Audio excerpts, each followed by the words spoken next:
پھر مجھے موت کا کوئی خطرہ نہ ہو،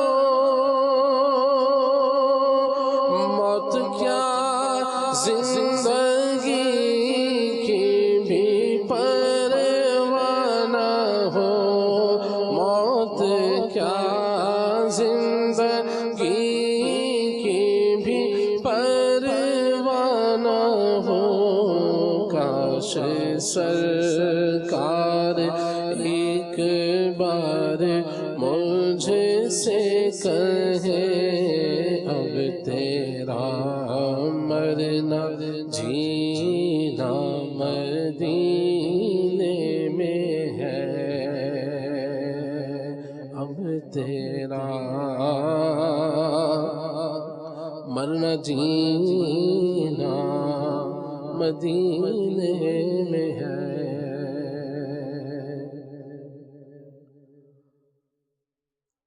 آئی پھر یاد مدینے کی رلانے کے لیے، دل تڑپ اٹھا ہے دربار میں جانے کے لیے، میرے لجپال نے رسوا نہ کبھی ہونے دیا،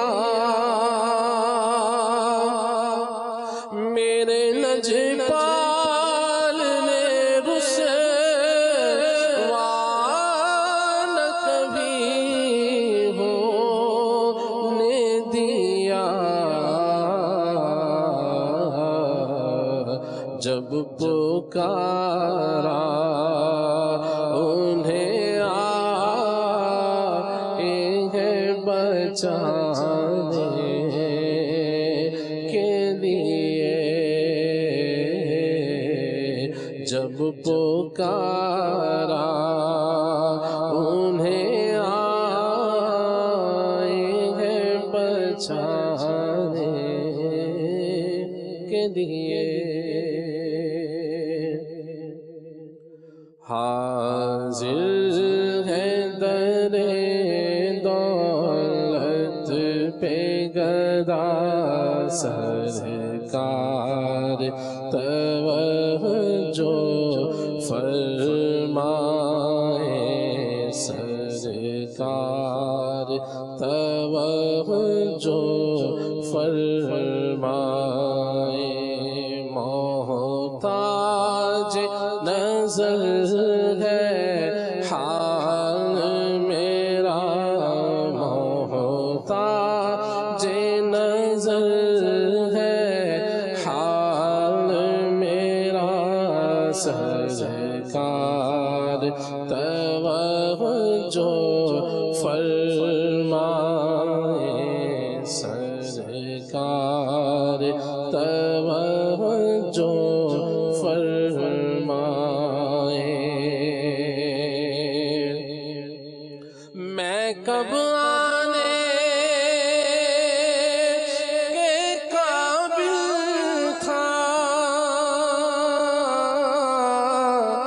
رحمت نے یہاں تک پہنچایا، سرکار پہ تن من جان فدا، سرکار پہ تن من جان فدا، سرکار توجہ فرمائے سرکار، توجہ فرمائے، محتاج نظر ہے حال میرا،